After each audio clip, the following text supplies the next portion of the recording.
मान्सूनपूर्व पावसाचा सिंधुदुर्ग जिल्ह्याला फटका बसलाय। सिंधुदुर्गातल्या बांद्यात विजांचा कडकडाट आणि वादळी वाऱ्यासह पाऊस झालाय, ज्याचा आठवडा बाजारावर परिणाम झालेला जाणवतोय। सावंतवाडीत झालेल्या पावसानं रस्ते निसरडे होऊन आंबोली घाटात अपघाताचीही घटना घडली आहे, ज्यात मोटारसायकल स्वाराचा मृत्यू झालाय। तिकडे मालवण हॉटेलच्या सायबाजवळ देखील 4 चाकी गाडीवरती नारळाचं झाड कोसळलं, मात्र सुदैवानं हे झाड गाडीच्या पुढच्या भागावरती कोसळल्यानं गाडीतल्या 4घांचेही प्राण वाचले। नाशिक जिल्ह्यात गेल्या वर्षी पाऊस चांगला झाल्यानं जवळपास सर्वच धरणं तुडुंब भरली होती, त्यामुळे नागरिकांना पाण्याच्या समस्येला सामोरं जावं लागत नसल्याचं चित्र आहे। सध्या जिल्ह्यातील 23 मध्यम आणि मोठ्या प्रकल्पात 25% इतका पाणीसाठा शिल्लक आहे। 15 ऑगस्टपर्यंत हे पाणी पुरेल असा अंदाज जिल्हा प्रशासनाकडून वर्तवण्यात येतोय। गेल्या वर्षी याच तारखेला पाणीसाठा फक्त 7% इतका शिल्लक होता।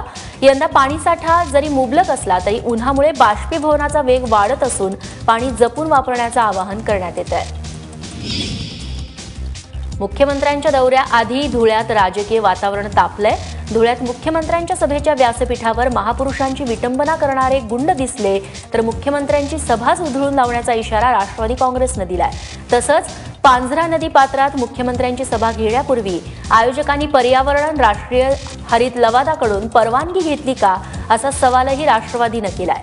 दरम्यान मुख्यमंत्र्यांच्या दौऱ्यानिमित्तानं धुळे शहरातील खड्डेमय रस्ते चकाचक करण्यात आले। भाजपचे प्रदेशाध्यक्ष रावसाहेब दानवे यांचे पुत्र आमदार संतोष दानवे यांच्या वाढदिवसानिमित्त आयोजित वक्तृत्व स्पर्धेत विजेत्यांना बक्षीसच दिली गेली नाही आहेत। 3 डिसेंबर 2016 रोजी जालन्यात राजेंद्र गडकर या कार्यकर्त्याने ही स्पर्धा आयोजित केलेली होती। पहिल्या येणाऱ्या विजेत्याला 21,000 रुपये रोख आणि प्रमाणपत्र असं बक्षिसाचं स्वरूप होतं। यात नगरच्या अफसर शेखनं पहिल्या क्रमांकाचं बक्षीस मिळवलं, मात्र बक्षीस म्हणून विजेत्यांना जे चेक दिले गेले ते खात्यात पैसेच नसल्यानं वटलेच नाहीत। अफसर शेखनंच याबाबतची पोस्ट सोशल मीडियावरती टाकली आहे। याबाबत आम्ही संतोष दानवेंशीही बोलण्याचा प्रयत्न केला, मात्र त्यांनी कुठलाही प्रतिसाद दिलेला नाहीये। दारूमुक्त महाराष्ट्रासाठी भूमाता ब्रिगेडकडून काल सांगली जिल्ह्यातल्या तासगावात मोर्चा काढण्यात आला। तृप्ती देसाई यांच्या नेतृत्वाखाली हा मोर्चा निघाला। तासगाव बसस्टँड चौक ते तहसीलदार कार्यालय असा हा मोर्चा काढण्यात आला। तहसीलदारांना निवेदन देऊन या मोर्चाची सांगता करण्यात आली। दारूसह राज्यातील अवैध धंदे बंद करावेत अशी मागणी यावेळी तृप्ती देसाई यांनी केली आहे।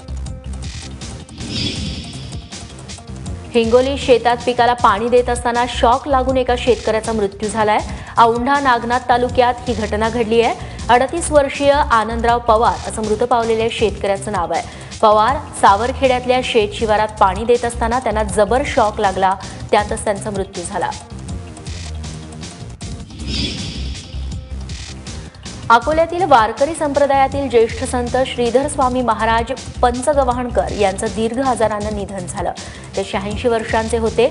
अकोला जिल्ह्यातील पंचगव्हाण येथील आप्पास्वामी मठाचे ते मठाधिपती होते।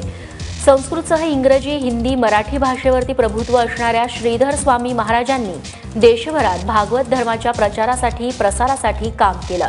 2000 साली न्यूयॉर्कमध्ये झालेल्या जागतिक धर्म परिषदेत त्यांनी देशाचं नेतृत्वही केलं। समाजाला विज्ञानवादी दृष्टिकोनाची शिकवण देण्यासाठी त्यांनी आयुष्यभर काम केलं।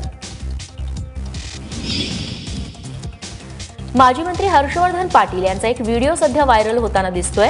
लग्नसराईच्या दिवसात एका लग्नाला हजेरी लावलेली असताना हर्षवर्धन पाटील यांना घोड्यावरती बसण्याचा आग्रह झाला। कार्यकर्त्यांच्या आग्रहानुसार पाटील घोड्यावर बसले देखील आणि मग काय, घोड्याचं तालबद्ध नृत्य सुरू झालं। पाटील बसताच क्षणी या घोड्यानं ठेका धरून आपलं नृत्य सादर केलं। नाचणाऱ्या घोड्यावरती बसलेल्या पाटलांचा हा व्हिडिओ आता चांगलाच व्हायरल होतोय।